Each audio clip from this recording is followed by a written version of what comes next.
Hola a todos, muy buenas tardes, ¿cómo están? Hola, buenas noches, ¿cómo le va? Muy bien, ¿y a ustedes? Muy bien, gracias. Buenas noches. Muy buenas noches. ¿Estudiaron para hoy día?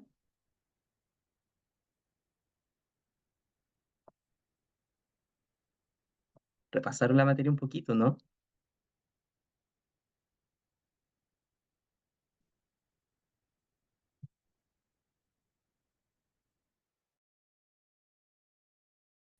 Ya, esperemos que sí. Ya, iniciamos nuestra clase porque ya son las 7:31. Así que vamos a iniciar justamente dando un recordatorio de lo que estuvimos trabajando la semana pasada. Para ello vamos a iniciar, ¿cierto? Hablando de lo que son el bienestar biopsicosocial. Recuerden que la semana anterior mencionamos justamente que cuando hablábamos de salud mental no nos remitíamos solamente a estudiar la salud de nuestra mente, sino también de aquellos factores que inciden precisamente en la salud de esta, como por ejemplo la parte, ¿cierto?, biológica y la parte, ¿cierto?, que se relaciona con el ámbito social. Y cierto que viene este conglomerado conceptual que es básicamente entender que la salud mental está asociada a la parte biológica, psicológica, pero también, ¿cierto?, a la parte social. Para ello, ¿cierto?, iniciamos Profesor, básicamente, disculpe, ¿sí?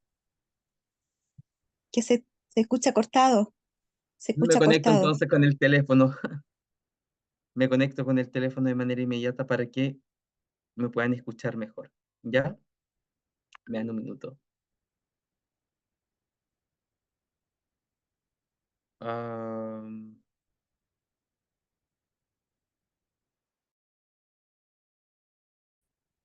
vamos a ver. ¿Dónde está el link? Acá.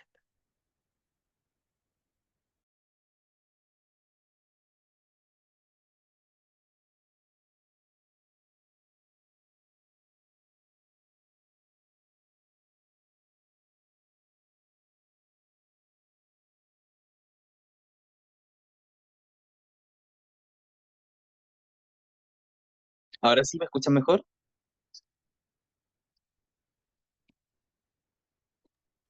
Sí, sí se escucha bien. Perfecto. Bien, como les comentaba entonces, la semana pasada estuvimos trabajando el bienestar biopsicosocial y para ello, ¿cierto?, abordamos lo que era básicamente la idea de salud mental a través, ¿cierto?, de tres ámbitos. La parte, ¿cierto?, biológica, la parte psicológica y la parte, ¿cierto?, relacionada con el ámbito social. Para ello, ¿cierto?, iniciamos definiendo lo que era bienestar desde el punto de vista, ¿cierto?, de la definición que nos entrega el Ministerio de Salud, y posterior a ello, ¿cierto?, estuvimos reflexionando en torno a una frase que dice mente sana, cuerpo sano. Y para ello, ¿cierto?, entregamos algunos tips que se relacionan justamente con el ámbito biológico principalmente de cómo mantener precisamente nuestra mente sana, como por ejemplo evitar algunos vicios como el fumar, ¿cierto?, o el beber, por ejemplo, alcohol, o el no consumir alimentos grasos, o por ejemplo el hacer deporte, ¿cierto?, el practicar precisamente actividad física. Y también, ¿cierto? Lo estuvimos asociando también a otros ámbitos, como por ejemplo los relacionados, ¿cierto?, a los factores protectores que ya tienen que ver básicamente con el ámbito un poco más social, que involucra básicamente, como por ejemplo, el ámbito de la autoestima, el autoconcepto, ¿cierto? La capacidad de decir que no, que tiene que ver con la asertividad, o como por ejemplo, la forma resiliente que tienen las personas de poder enfrentar una situación problemática, de salir adelante, o, por ejemplo, también colocarle énfasis en que nuestra salud mental también depende mucho, ¿cierto?, de las personas que nos rodean, que en este caso nosotros le denominamos, ¿cierto?, como las redes sociales o las famosas redes de apoyo, ¿ya?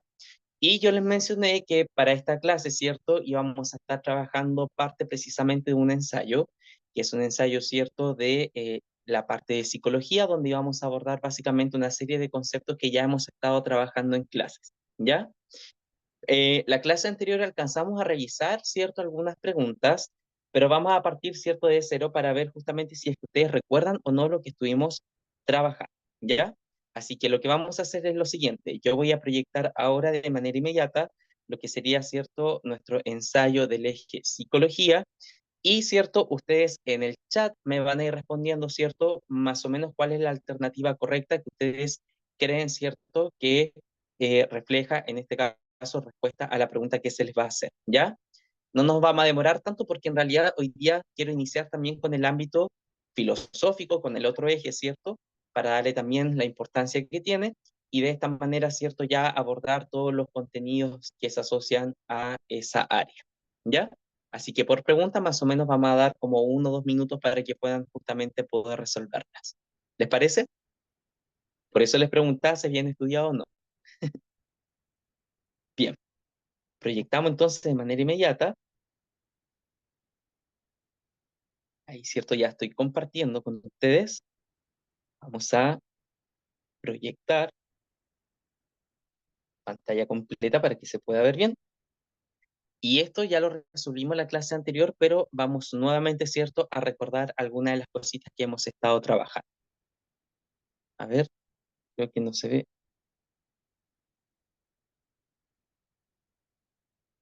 Ahí sí. Bien. Entonces, en el chat, ustedes me van diciendo o escribiendo, ¿cierto?, cuál es la respuesta correcta. Bien, dice así. La siguiente imagen se asocia al proceso cognitivo de A, pensamiento, B, inteligencia, C, percepción o D, memoria. En el chat responden. Pregunta que ya habíamos trabajado en la clase anterior. Muy bien Andrés, muy bien Javiera, muy bien Lorena y Soledad. La alternativa correcta, ¿cierto?, es la C. Perfecto. Pasemos a la siguiente. La número 2 dice lo siguiente. Según Maslow, las necesidades de éxito se asocia a el reconocimiento, la afiliación, la seguridad o a un ámbito filosófico. A ver, vamos a responder. En el chat recuerden, la alternativa 2, ¿cuál sería?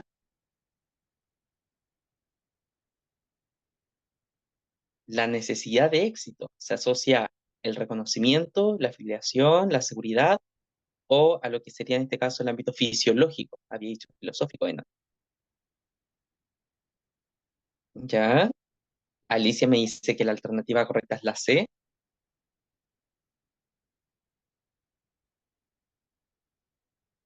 Oh, perdón, volví atrás. Ahí sí. Andrés dice que la alternativa correcta es la A. Lorena también dice que es la A. Soledad también dice que la A. Y la respuesta correcta, ¿cierto?, a esta pregunta es la alternativa A. Vamos con la siguiente. Vamos haciéndolo rápido porque recuerden, ¿cierto?, que en la prueba también, ¿cierto?, jugamos con el tiempo. Así que tenemos que aprovechar, ¿cierto?, de poder resolver de manera rápida también las respuestas. Vamos con la pregunta 3. Según la perspectiva de género, el sexo se diferencia de la sexualidad porque el sexo es una condición. A, física y la sexualidad, un rol social. B, física y la sexualidad, un concepto jurídico.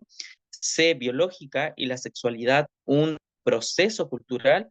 O D, biológica y la sexualidad, un rasgo psicológico. ¿Cuál sería la respuesta a esta pregunta? Lorena me dice que la alternativa correcta es la C. Andrés también me dice que es la C. Vamos a esperar a ver si que alguien más se atreve a dar la respuesta correcta. Javiera C, Alicia C. Y correcto, ¿cierto? La alternativa es la C, porque recordemos, ¿cierto?, que el sexo sí es básicamente una condición biológica, pero adicionalmente, ¿cierto?, nos están preguntando por el concepto de sexualidad, y la sexualidad se define, ¿cierto?, dentro del ámbito de lo que es la cultura, ¿cierto? La cultura determina básicamente patrones de comportamiento, ¿cierto? Formas de identidad, etcétera, etcétera. Muy bien, vamos con la 4. La comunicación efectiva es vital para fortalecer la resolución de problemas. Mediante el diálogo, un factor que favorece la comunicación efectiva es A, el no querer iniciar una conversación; B, el debatir un tema; C, ser claros en presentar nuestras ideas; o D, desviar la atención cuando algo no nos agrada o no es de nuestro interés. ¿Cuál sería la alternativa correcta a esta pregunta? Andrés me dice que es la C. Ya. Muy bien, Fresia, muy bien, Soledad, y muy bien, Samuel, porque la alternativa correcta, ¿cierto?, es la C. Muy bien, Lorena, que sería, ¿cierto?, ser claros en presentar nuestras ideas. El debatir no, ¿cierto? Porque cuando nosotros debatimos, ¿qué hacemos? Básicamente, ¿cierto?, queremos, en este caso, hacer que nuestra idea, ¿cierto?, sea la correcta y la defendemos hasta el final. Por lo tanto, ahí no entramos, ¿cierto?, a un diálogo de tipo efectivo, sino que a discutir, ¿cierto?, para poder justamente plantear que nuestra idea es la correcta.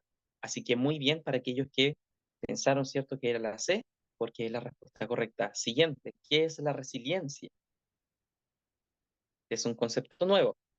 Pregunta 5, ¿qué es la resiliencia? A, la resistencia a los cambios; B, la competencia con los demás; C, la indiferencia ante las dificultades; o D, la capacidad para sobreponerse a la adversidad.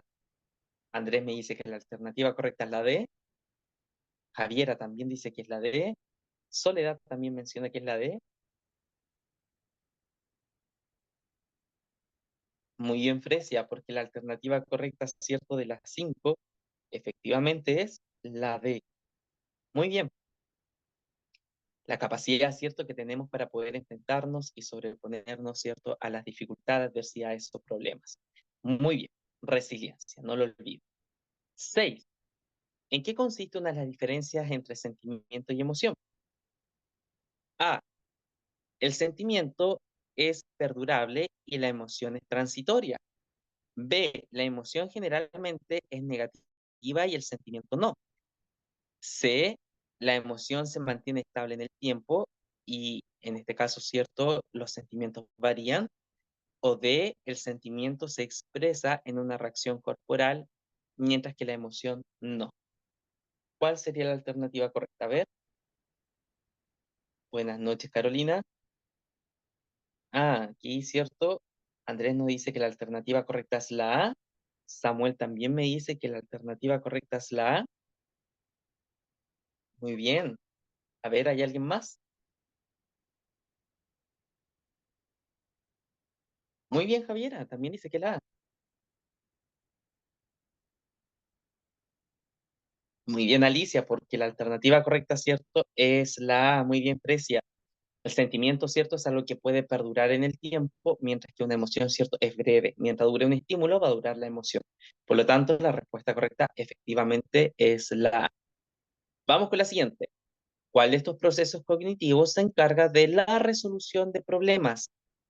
A, el pensamiento; B, la memoria; C, el lenguaje; D, la inteligencia. ¿Cuál será la alternativa correcta?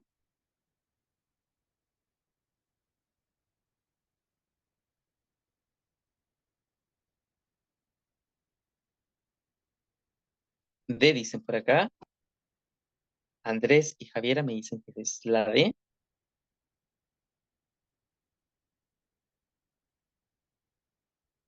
Alicia también dice que es la D. Soledad me dice que es la A. Creo que aquí ya entramos en discrepancias. La alternativa correcta es la A. Fíjense que una de las cosas que nosotros aprendimos es que básicamente cuando nosotros pensamos, ¿cierto? Pensamos en función, ¿cierto? De resolución de problemas, ¿ya? Cuando nosotros, por ejemplo, pensamos en algo es porque queremos buscar una solución, ¿cierto? Frente a una problemática que en este caso, ¿cierto? Nos está suscitando y por lo tanto el pensamiento es aquello que se relaciona con el resolver problemas. Muy bien a todo aquello, ¿cierto? Que pusieron A. Ahora, la inteligencia nosotros la abordamos desde otra perspectiva, ¿ya? Y la perspectiva es básicamente que cuando una persona resulta ser inteligente es porque básicamente desarrolla sus capacidades y sus habilidades, ¿ya? ¿Involucra el pensamiento? Sí, lo involucra, pero evidentemente es cierto, no se ve como una forma de resolución de conflictos, sino como el mejorar algo. Vamos con la siguiente. ¿En qué consiste la asertividad? A, en reflexionar sobre un problema. B, dar a cada quien lo que le corresponda. C, saber decir que no sin afectar las relaciones interpersonales. O D, solucionar un problema de manera eficaz.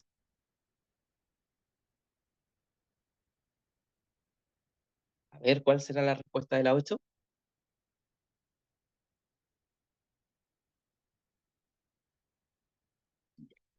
D nos dice Samuel, Andrés nos dice que es la C, Soledad C, Lorena dice que es la D y Javiera dice que es la C. Y fíjense que en este caso, ¿cierto? Cuando nosotros hablamos de asertividad, la asertividad implica decir no, ¿cierto? A veces cuando nosotros solucionamos problemas, nos llevamos esos problemas, ¿cierto? En nuestra espalda, pero el ser asertivo es básicamente decir cuál es nuestro límite para poder justamente enfrentar una situación que la cual nosotros podamos hacerla sin, ¿cierto?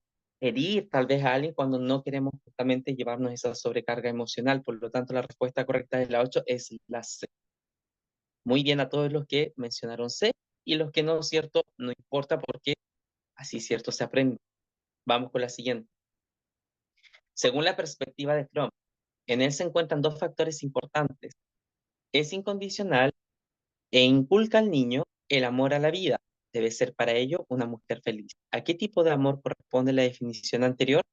A, al amor romántico. B, al amor erótico. C, el amor a sí mismo. O D, el amor materno.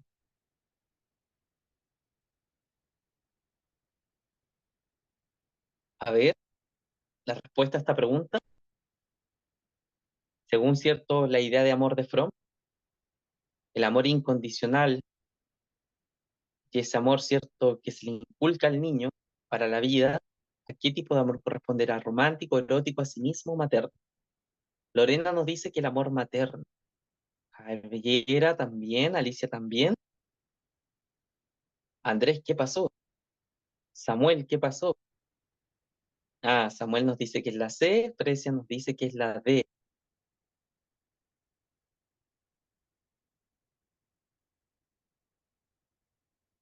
Soledad también nos dice que es la D y Andrés dice que es la C.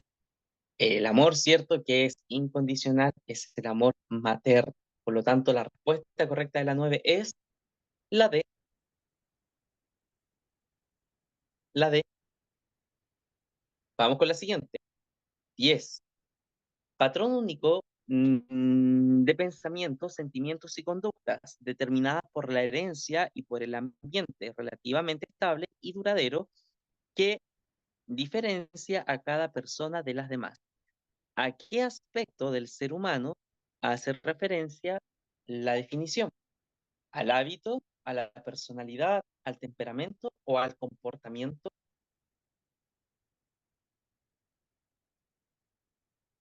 A ver, patrón único de pensamientos, sentimientos y conductas determinadas por la herencia y por el ambiente, relativamente estables y duradero, que diferencia a cada persona de las demás.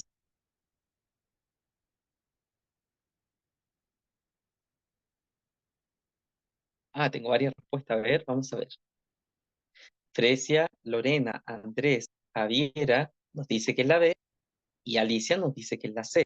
La respuesta correcta, ¿cierto? De la alternativa 10, de la pregunta 10, es B de bueno. Es B, es personalidad. ¿Por qué no es temperamento ni tampoco es un comportamiento hábito, porque fíjense, en la definición está mezclando precisamente lo que es temperamento y cierto el carácter, y nos está diciendo que es eso cierto lo que determina una persona y que la diferencia del resto. Por lo tanto, cuando hablamos de esos dos ciertos factores que están combinados, es que hablamos ciertos de personalidad. Así que la 10 es la B. Vamos con la siguiente. Proceso que depende en parte de las características de los estímulos que activan los órganos de los sentidos y por otra parte de la actividad cerebral de interpretar del sujeto a qué corresponde, ¿cierto?, la definición que se mencionó anteriormente. A, conducta; B, motivación; C, percepción; o D, autoestima.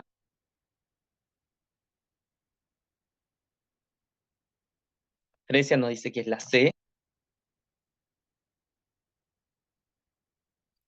A ver, proceso que depende en parte de las características de los estímulos que activan los órganos de los sentidos. Y por otra parte, la actividad cerebral, ¿cierto?, que interpreta. ¿Cuál será la respuesta, cierto, correcta a lo que se está definiendo? Conducta, motivación, percepción o autoestima. Andrés nos dice que es la C.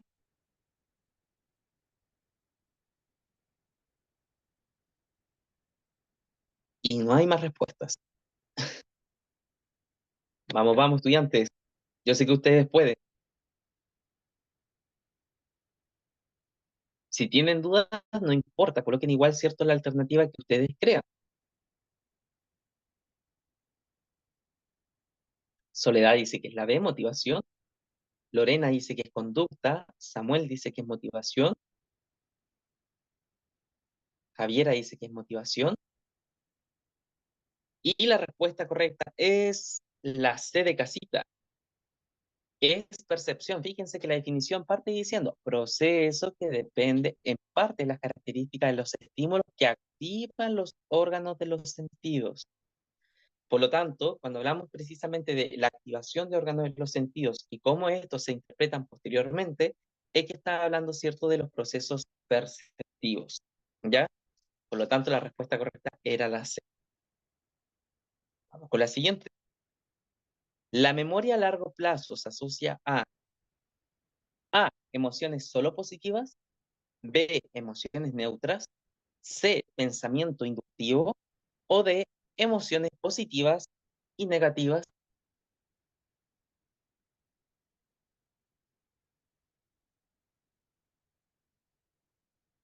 A ver, ¿cuál será la respuesta correcta a la pregunta 12? La memoria a largo plazo, ¿a qué se asocia? ¿A emociones solo positivas? ¿A emociones neutras? ¿Al pensamiento inductivo? ¿A las emociones positivas y negativas?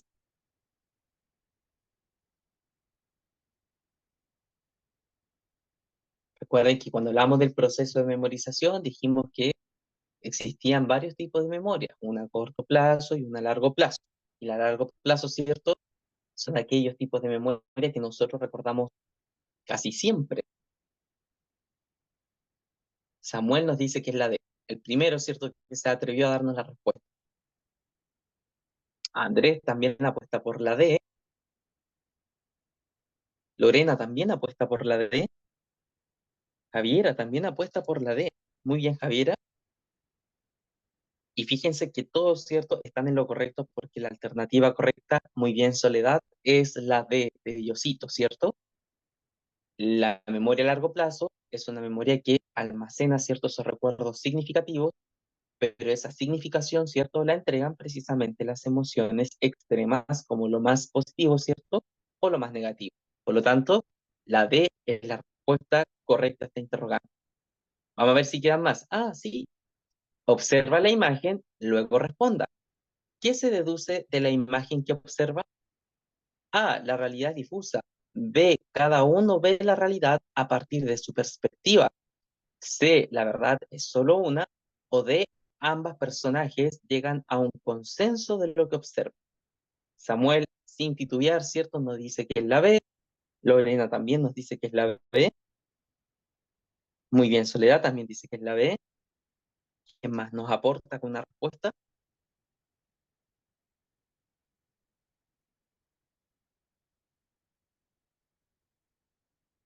Perfecto, Frecia. Muy bien, Javiera, la respuesta correcta, ¿cierto? Es la B. Cada vez que nosotros, ¿cierto?, veamos esta imagen, es que lo que nos quiere señalar precisamente es que la percepción, ¿cierto?, resulta ser básicamente algo ambiguo y va a depender, en este caso, ¿cierto?, de quién observa. Por lo tanto, en este caso, la respuesta es la B. Muy bien. Vamos a ver si queda alguna más. Oh, un texto. Vamos a leer entonces este texto. Voy a bajar aquí un poquito las ventanas para poder, ahí sí, ver el texto completo. Solo compre juguetes etiquetados en español. Solventes y sustancias metaloides en altas concentraciones son las principales amenazas capaces de provocar desde efectos neurotóxicos hasta disminución del coeficiente intelectual y daño neurológico en menores. La etiqueta es lo primero que se debe revisar al momento de la compra de un juguete. El rotulado que exige el reglamento de seguridad de los juguetes del Ministerio de Salud debe estar escrito en español, establecer claramente la edad a la que está destinada e indicar que contiene partes pequeñas. Si es el caso, entre otras exigencias, un padre nunca debiera comprar un juguete etiquetado en chino u otro idioma, por muy barato que sea, porque eso indica que lo más probable es que se trata de una importación informal, ya que la importación formal exige el etiquetado, que incluye el certificado de origen y la indicación de que el producto está libre de sustancias peligrosas, afirmó la especialista. Un riesgo frecuente en este tipo de juguetes es la presencia de tolueno. Se reconoce por el fuerte olor que expele. El tolueno es muy fácil de detectar y reconocer. De hecho, muchas personas asocian este olor al de un fuerte pegamento muy usado en Chile. Por eso, aunque el etiquetado sea correcto y al parecer todo está en regla, si el producto presenta un gran olor a pegamento, no queda más que botarlo a la basura. Doctora María Fernanda Javieres, de la Universidad, ¿cierto?, de Valparaíso. Vamos a ver cuál es la pregunta, ¿cierto?, de esta lectura que estaba bastante interesante. Dice, ¿qué se requiere para tomar decisiones en forma libre y segura? Según el texto, ¿cierto? A, conocer otros idiomas. B, tener acceso a la publicidad. C, contar con información veraz. O D, seguir opinión de otras personas. Andrés, sin titubear, nos dice que la respuesta es la C. Precia también nos dice que es la C. A ver, ¿hay más respuestas por ahí o no?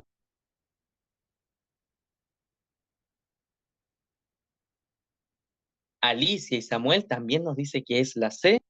Y fíjense que la 14, la respuesta correcta, ¿cierto?, es la C. Contar, ¿cierto?, con información siempre veraz.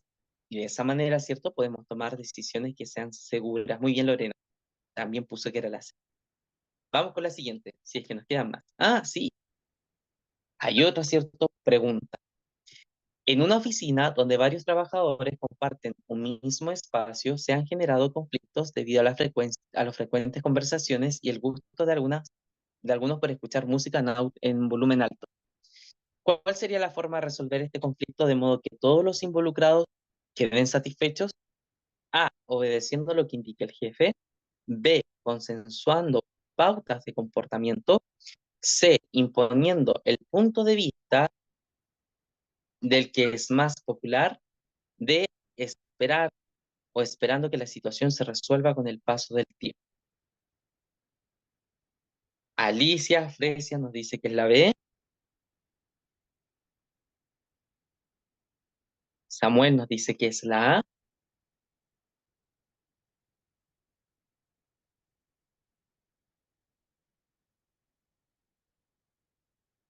Javiera nos dice que es la B. Lorena nos dice que es la A. Bien. Soledad dice que es la B. Y la respuesta correcta de la 15, adivinen cuál es. La A de árbol o B de bueno. Yo me respondo solo. Es la B de bueno. Es la B de bueno. Consensuando pautas de comportamiento, ¿cierto? Porque de esa manera, evidentemente, quedan todos en un acuerdo de cómo, ¿cierto?, se debiese usar, en este caso, ¿cierto?, la música sin causar precisamente eh, conflictos entre el grupo. Por lo tanto, el consensuar significa, ¿cierto?, el conversar, el llegar a acuerdos. Por lo tanto, la respuesta correcta es la B. ¿Quedará alguno más? Ah, no, no queda ninguno. Bien, ahora sí, si gustan ustedes, pueden desactivar sus micrófonos y me dan sus apreciaciones respecto a lo que acaban de realizar. ¿Estuvieron muy mal? ¿Cómo les fue? Apreciaciones generales. ¿Estaba muy difícil? Yo encuentro que no me fue muy bien, pero sí es bueno ir aprendiendo y eso es importante. Muy bien, Samuel. Más o menos, dice la Alicia. Pero ¿cómo, Alicia? No se autoexijan tanto. Ya, me parece muy bien que se autoexijan, ¿cierto? Para poder, evidentemente, tener todas las respuestas buenas. Si ustedes se dan cuenta, igual, ¿cierto? Estuvimos trabajando de manera rápida. Estuvimos, ¿cierto? Trabajando 15 preguntas en menos de media hora. Por lo tanto, hay que considerar, ¿cierto?, que era básicamente respuestas rápidas, donde ustedes, ¿cierto?, escuchaban o leían de manera rápida e intentar, ¿cierto?, resolver la pregunta. La idea, ¿cierto?, del ejercicio es que también puedan ir justamente analizando de manera rápida para generar una respuesta rápida, pero en el momento de la evaluación, ustedes, ¿verdad?, gestionan su tiempo de acuerdo, ¿cierto?, a lo que usted crea pertinente de el modo, ¿cierto?, en que pueda entender mejor para poder responder. Ahora, considere, ¿cierto?, que la prueba de filosofía no tiene, ¿verdad?, 40 preguntas, son muchas preguntas menos. Alrededor, ¿cierto?, debe tener como unas veintitantas entre psicología y filosofía. Por lo tanto, las 15 preguntas que revisamos, como revisar la mitad y un poquito más, ¿cierto?, de una prueba que se puede realizar, ¿cierto?, en el Metago. Así que yo, por lo menos, lo que estuve observando de las respuestas que ustedes estuvieron entregando, ¿cierto?, en el chat, me deja bastante satisfecho porque por ahí, cierto, hubieron algunos errores, pero en realidad son pequeñísimos. Lo importante, cierto, es que ustedes detecten cuáles son sus errores para poder, cierto, ir reforzando aquellos conceptos o aquellos contenidos, cierto, que tal vez no están tan claros. ¿Sí? Muy bien. Ah, me parece muy bien, Lorena, dice que acertó a la mayoría. Y evidentemente con esfuerzo y dedicación todo se puede. Muy bien, Andrés, tuvo dos malas, ¿cierto? Eso es muy bueno. Eso quiere decir que tuvo ahí Gracias, tres, profesor. por lo tanto pasó el Andrés. Cuénteme. No, yo igual tuve una mala que en una me quedé eh, analizando de verdad y dudé en esa que eran dos cosas juntas que no me acuerdo, entonces me quedé ahí y no sabía, dudé de la respuesta, pero en esa fue la que más tuve complicaciones. En lo demás no, porque incluso cuando usted no terminaba de leer el texto, yo ya iba Ya, pensando lo que tenía que poner, así que lo ya encontré iba súper entretenido. respondiendo. ¿Sí? Muy bien, Muchas me gracias, parece profesor. súper. Le fue Muchas súper. gracias. A mí, por lo menos, me gustó que le haya ido súper. ¿Ya? Bien. Oh, dice, no se encuentra el archivo. A ver, ¿qué pasó aquí? Deme un segundito, por favor, para buscar ahora el otro contenido, ¿cierto? Que vamos a revisar.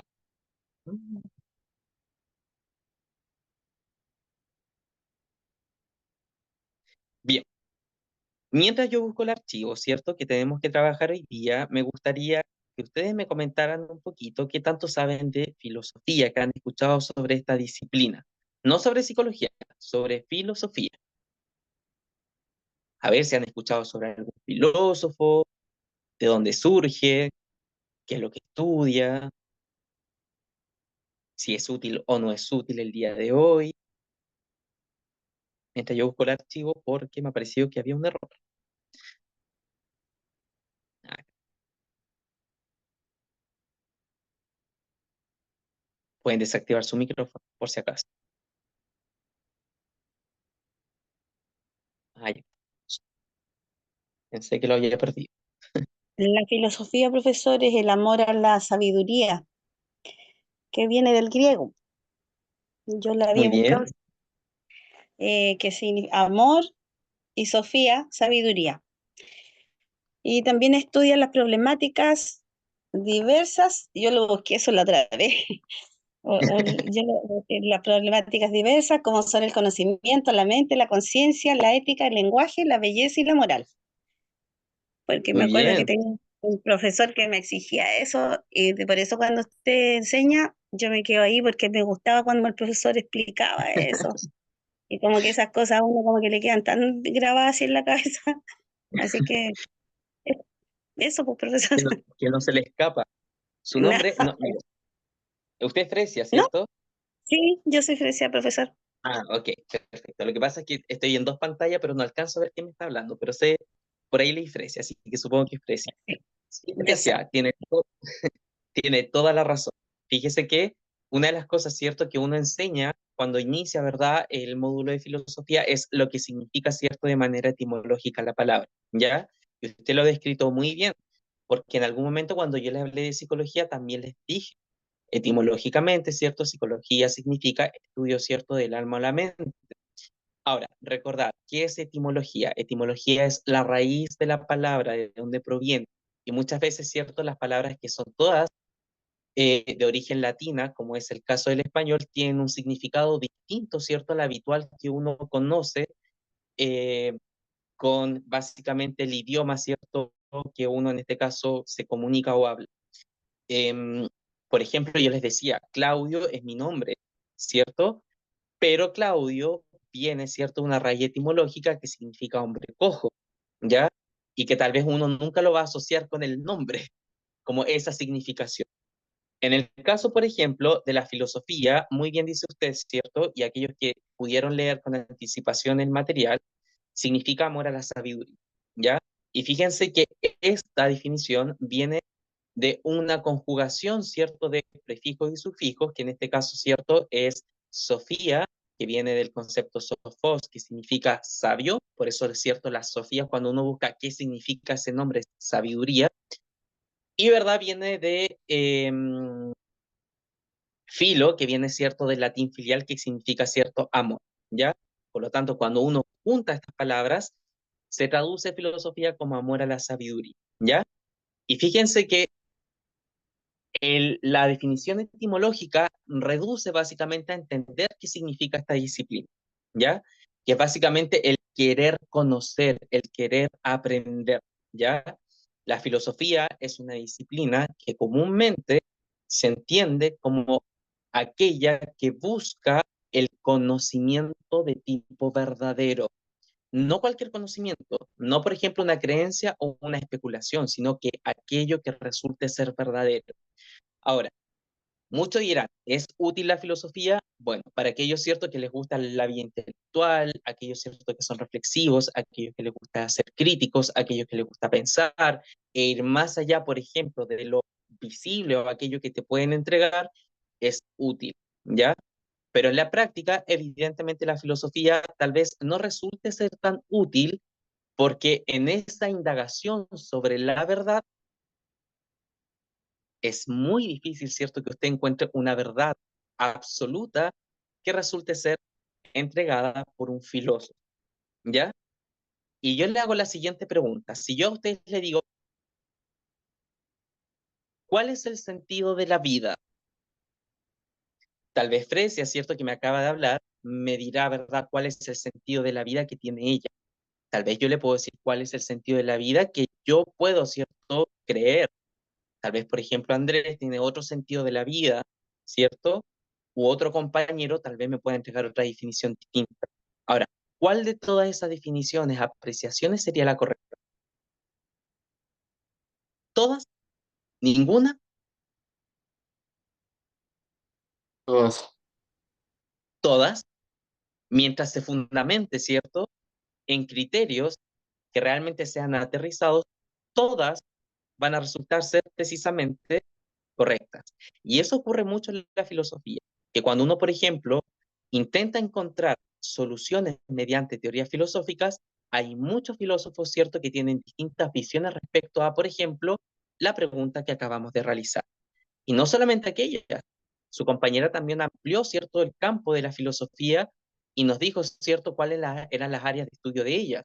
Porque la filosofía intenta dar respuesta, por ejemplo, a lo que es la idea de belleza, ¿cierto? Mediante el estudio de la estética, de teoría, ¿cierto?, política del comportamiento humano, mediante la ética y la moral, ¿cierto? O, por ejemplo, explicaciones a aquellas cosas que no podemos ver, que tienen que ver, ¿cierto?, con el estudio metafísico, o, por ejemplo, ¿cierto?, en cómo conocemos o qué es el tiempo mediante, cierto, el estudio epistemológico.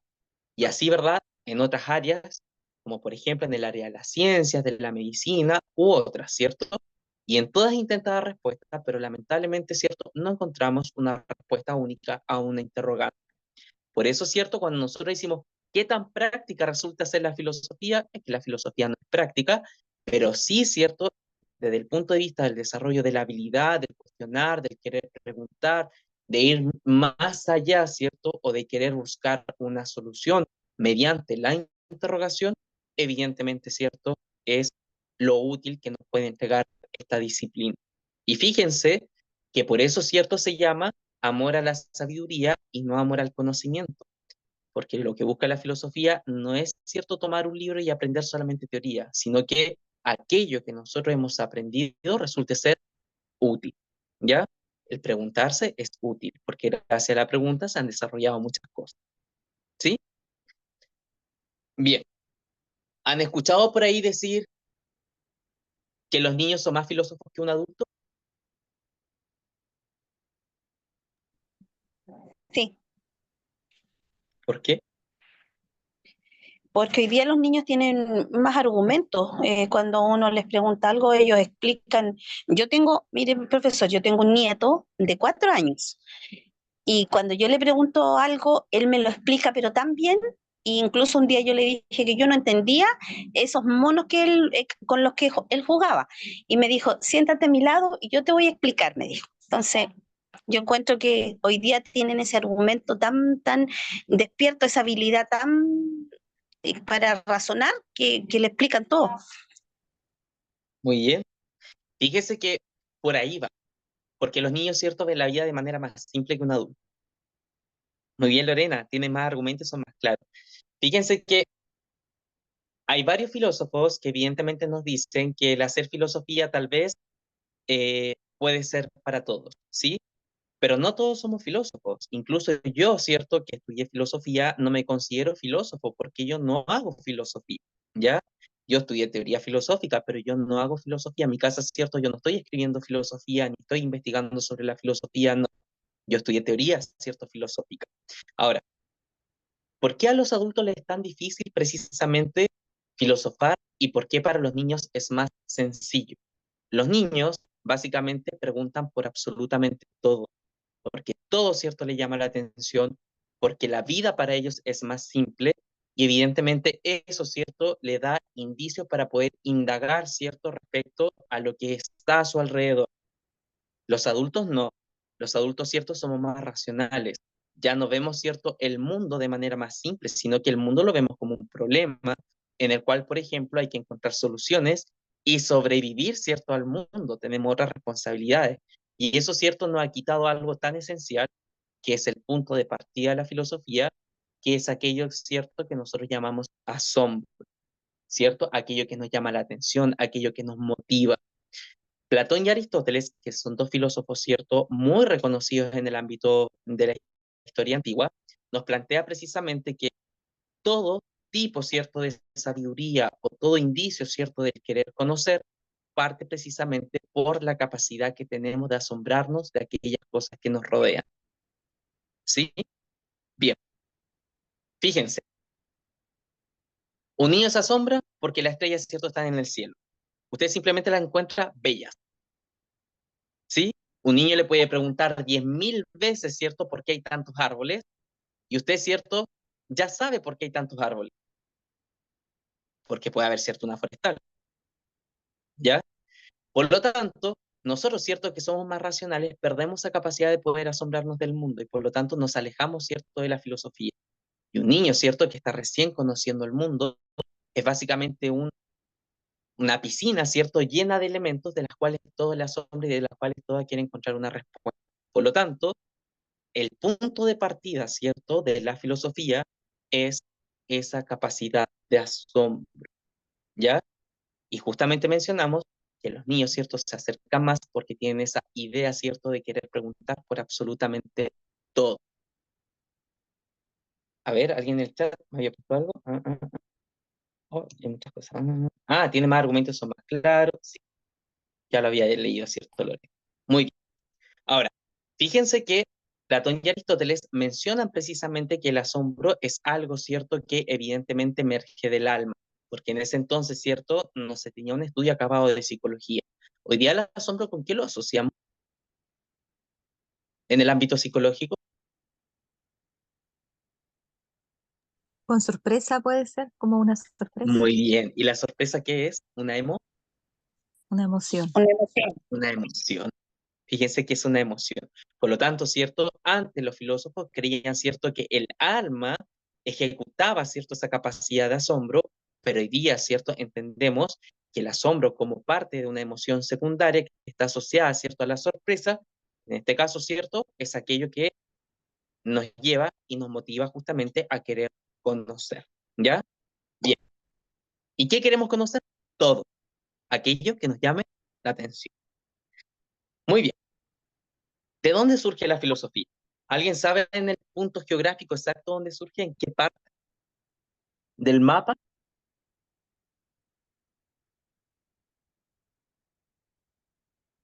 ¿En qué continente? ¿En qué país? ¿En qué territorio? Si nació en Chile, ¿dónde? Uh, En la antigua Grecia. muy bien, muy bien. En Grecia, muy bien, Alicia. Ah, Samuel también me había escrito, perdón. En Grecia, muy bien.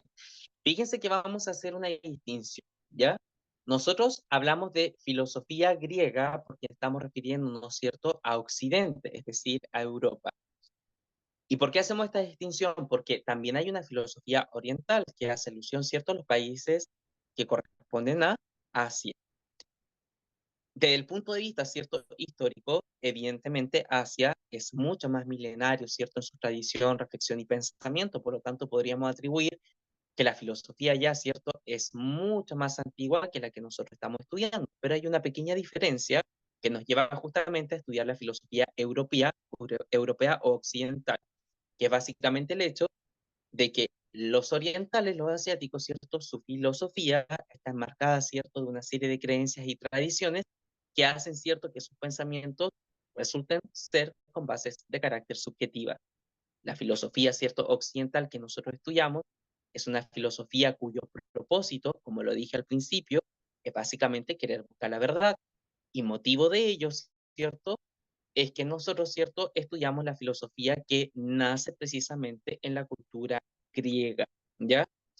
Em, es decir, que los griegos no solamente nos enseñaron a buscar de manera racional la verdad, sino que además, ¿cierto?, crearon un sistema de métodos para poder justamente hacer que las ideas que aparentemente resultan ser subjetivas tengan algún tipo de sustento, ¿cierto?, creíbles, para que justamente las teorías filosóficas que hoy día conozcamos, ¿cierto?, o conocemos, son teorías, ¿cierto?, que podemos considerarlas como correctas o válidas, ¿ya? Ahora, ¿en qué siglo aproximadamente surge la filosofía occidental? La filosofía occidental surge aproximadamente en el siglo V antes de Cristo y coincide con varias cosas, como por ejemplo, que en el siglo cierto V antes de Cristo también se vive un apogeo bastante importante desde el ámbito cultural en Grecia, precisamente en una ciudad-estado o polis que se llama Atenas. ¿Qué quiere decir? Que existe un apogeo cultural, que básicamente la cultura, las artes, la literatura, la política, ¿cierto?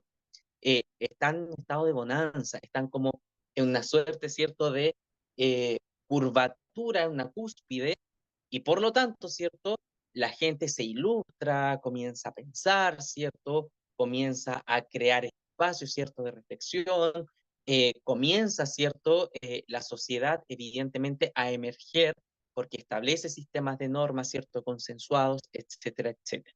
¿Ya? Fíjense que también en este siglo surge algo bastante importante desde el punto de vista de la gobernabilidad en Grecia, que tiene que ver con la demo, demo, sistema de gobierno. Democracia. Muy bien, Democrático. democracia, la democracia.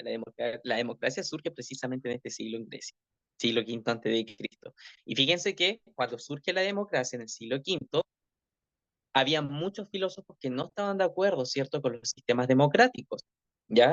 porque consideraban que entregarle el poder, ¿cierto?, al pueblo era algo, ¿cierto?, para asustarse, porque decía, bueno, el pueblo no tiene mayores conocimientos, no tiene la expertise, ¿cierto?, no tiene la sabiduría, porque ellos entendían que las personas sabias eran las que más vivían, por lo tanto, los viejitos, ¿cierto?, eran los que eran considerados como los expertos para poder gobernar. Pero fíjense que la democracia que instauraron los griegos no es igual a la democracia que nosotros, ¿cierto?, vivimos ahora. Era una democracia bastante selectiva. ¿Alguien sabe más o menos de lo que estoy hablando? ¿Habían escuchado sobre esa democracia griega?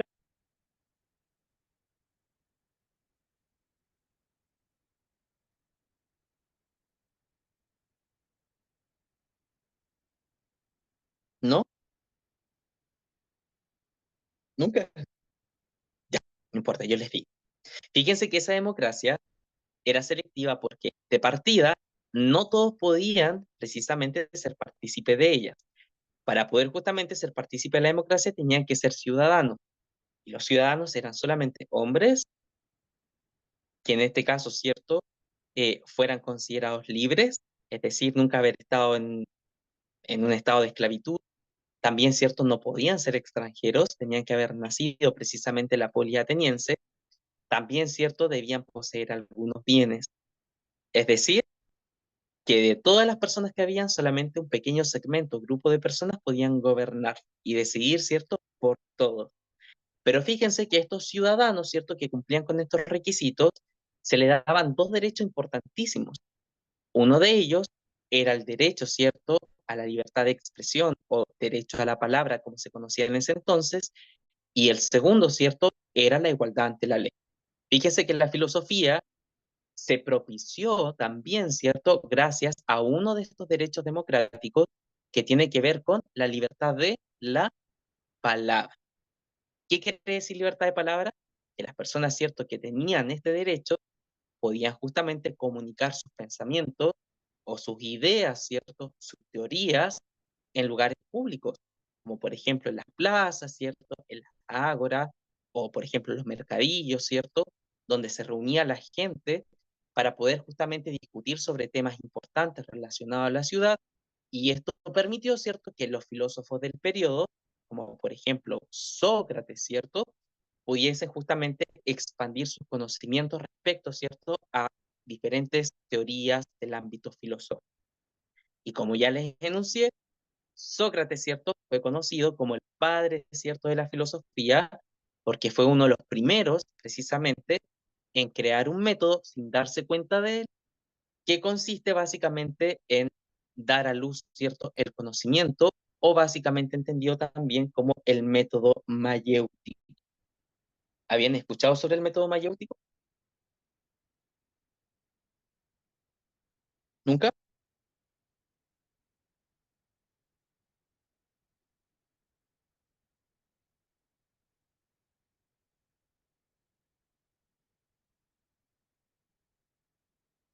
Te voy a apuntar aquí en el chat, estoy escribiendo.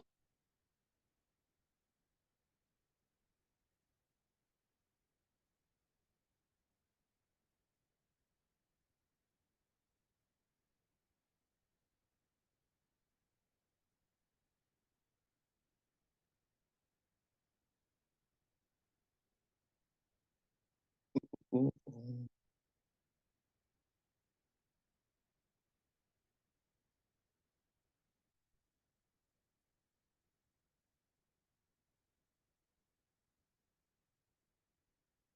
Ya, ahí les puse, ¿cierto? Sócrates griego, conocido como el padre de la filosofía, se le atribuye el método mayéutico, que eso significa dar a luz el conocimiento. Ahora, ¿por qué Sócrates llega precisamente a este método mayéutico y por qué también es conocido como el padre, ¿cierto?, de la filosofía? Les voy a comentar una historia y se lo voy a intentar resumir, ¿cierto?, para que ustedes puedan justamente comprender. Fíjense que hace mucho tiempo, ¿cierto?, dentro de la antigua Grecia existían lugares donde nosotros podíamos ir, ¿cierto?, y consultar sobre nuestro futuro. Esos lugares, ¿cierto?, se llamaban oráculos, ¿ya? Y uno de los amigos, ¿cierto?, de Sócrates fue a un oráculo porque quería saber sobre su destino, y entre las tantas preguntas que él le realiza, ¿cierto?, consulta sobre el hombre más sabio, ¿cierto?, de Grecia. Y el oráculo le responde precisamente que el hombre más sabio de Grecia era Sócrates, su amigo. Como buen amigo, ¿cierto? Este le fue a comentar a Sócrates lo que le había comunicado el oráculo, y fíjense que Sócrates, como él era un hombre, ¿cierto?, común y corriente, y como no se creía inteligente, no le creyó al amigo, ¿ya? Y puso, ¿cierto?, en cuestionamiento lo que el oráculo había mencionado. Y por lo tanto, ¿cierto?, comenzó justamente a buscar entre los intelectuales, ¿cierto?, de ese periodo, quién eran precisamente las personas que él consideraba como inteligentes. Y tras entrevistarse, conversar, ¿cierto?, discutir con la mayoría de los intelectuales de Atenas, se dio cuenta precisamente porque el oráculo había mencionado que él, ¿cierto?, era el hombre más sabio. Y fíjense que una de las cosas, y es una frase muy célebre, es que él, ¿cierto?, es sabio porque reconoce su ignorancia. Y de ahí viene una frase muy peculiar que la mayoría, ¿cierto?, utiliza. Solo sé que nada, a ver, solo sé que nada, Sí, muy bien. Una frase socrática que ustedes, ¿cierto?, utilizan a menudo. Solo sé que nada sé. Y como él sabía que no conocía absolutamente nada, eso lo hacía ser un hombre virtuoso y sabio, ¿ya? Y el método mayéutico, ¿cierto?, consistía en eso, en que él, ¿verdad?, Sócrates, se dio cuenta que como las personas no sabían, mediante la comunicación, lo que intentaba hacer era que esa persona que se consideraba erudita realmente se diera cuenta de que no tenía un conocimiento a cabalidad respecto a una temática, y eso, ¿cierto?, lo impulsaba precisamente a querer conocer más. Es como, por ejemplo, que a mí me hablen de un filósofo que yo desconozco y que yo le diga a la otra persona, ¿cierto?, para no quedar como ignorante, que yo lo conozco y empiezo a inventar cosas, ¿cierto? Y la otra persona me sigue preguntando, indagando, indagando, hasta que yo me quede sin argumentos, ¿cierto? Y sin palabras, y yo ahí recién, ¿cierto?, ya reconociendo mi ignorancia, lo que hago precisamente es querer investigar sobre este nuevo filósofo para yo adquirir un nuevo conocimiento. Y ese método, ¿cierto?, de dialéctica o de conversación es lo que se denomina mayéutica. Y de ahí, ¿cierto?, surge esta frase de que la ignorancia para la filosofía, ¿cierto?, es una oportunidad de conocimiento que se reduce, ¿cierto?, a la frase solo sé que nada sé. Fíjense que ya aprendieron, ¿cierto?, algo nuevo. Bien, discípulos, ¿cierto?, de Sócrates, que posteriormente, ¿cierto?, tomaron sus ideas filosóficas, las pulieron y siguieron, ¿cierto?, expandiéndolas, podemos encontrar a varios. Pero los más importantes, ¿cierto?, que nos relata la historia, es que podemos encontrar a Platón y posteriormente, ¿cierto?, a Aristóteles. ¿Habían escuchado de Platón?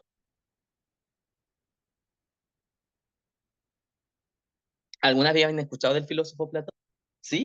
¿Samuel? sí, Ya. Fíjense que Platón no se llamaba Platón, Platón se llamaba Aristóteles, pero le pusieron Platón porque el hombre, ¿cierto?, era tan grande, era tan, ¿cierto?, su cabeza tacha, redonda, ¿cierto?, que parecía un plato, y por eso le pusieron Platón. Pero su nombre real es Aristóteles. Y fíjense que Platón, precisamente, fue uno de los filósofos, ¿cierto?, que siguió con esta filosofía socrática, y evidentemente dentro de la seguidilla, ¿cierto?, de la filosofía socrática comenzó a indagar bastante sobre política, ¿ya? Ese fue su fuerte de estudio, ¿ya? Y dentro del ámbito político, que buscaba precisamente buscar formas de gobierno donde nosotros entendemos, ¿cierto?, de que aquí, ¿verdad?, la ciudad tiene que estar bien y tiene que comportarse de manera adecuada, ¿cierto? Fue donde se instauró, ¿cierto?, la idea de lo que era la moral y la idea, ¿cierto?, relacionada con la ética, ¿ya? Pero eso es algo que vamos a hablar posteriormente. Ah, Samuel. Samuel le dice, le pidieron un café para Platón. Así es, pues, Samuel. La verdad es que si ustedes buscan imágenes de Platón, sí, la verdad es que era bastante tosco, ya era corpulento. Bien, antes, ¿verdad?, de Sócrates, ¿había filosofía o no había filosofía? La verdad es que se menciona que filosofía como tal no existía, pero hubieron, ¿cierto?, varias cosas que encauzaron precisamente que el pensamiento filosófico se iniciara en el siglo V antes de Cristo, ¿ya? Y para ello, evidentemente, hay que revisar un poquito, ¿cierto?, de historia.